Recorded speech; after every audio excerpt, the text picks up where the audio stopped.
Hey English, this is Ross's Sport Shop Fishing Guide John Carlson with this week's Phillips Area Fishing Report.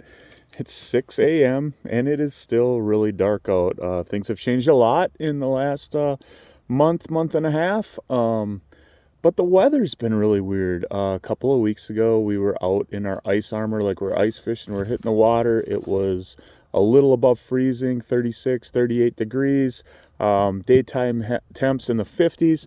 Now we're looking at morning temps in the 60s, daytime temps in the 80s. Water temperatures went from 58 just a few weeks ago back up into the low 70s. Depending on what body of water you're on, I'm seeing anywhere from 68 to 74 degree water temps. I heard of some stuff up in the shallows on some of the lakes when it was dead calm this week and sunny, up in the low 80s. Crazy water temps for mid-September. Fish are acting a little funky. They're a little bit more scattered than what I'm used to this time of year. And we are catching them on a variety of techniques. Kind of a summer pattern, late summer pattern. Sometimes you can get them in an early fall pattern. So what I'm saying is you really have to fish around to find some fish if you're in an area that you usually catch them this time of year and you're not doing so well. Try a spot that you'd fish in August or late July, and you might be surprised.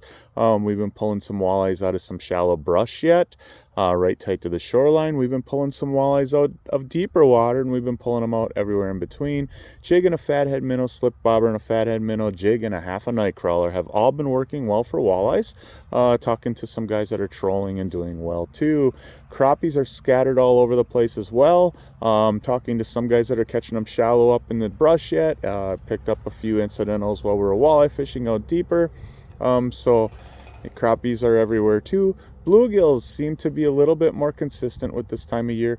They are sitting out on a little bit deeper wood, the cribs, and the sunken trees that are out there, or any root balls you can find on our flowages that are out in that 10 to 15 foot of water near a muck bottom. So bluegills are a little bit easier to find. Muskie action has been a little tough for us. We're still moving some fish. We are dragging suckers around even with the warm water temps. The fish are still eating some suckers. You got to be a little bit careful this time of year because they do eat that sucker pretty fast. So make sure you're not screwing around, get on it. And it's a little harder to keep those suckers alive. You really have to temper them to the water.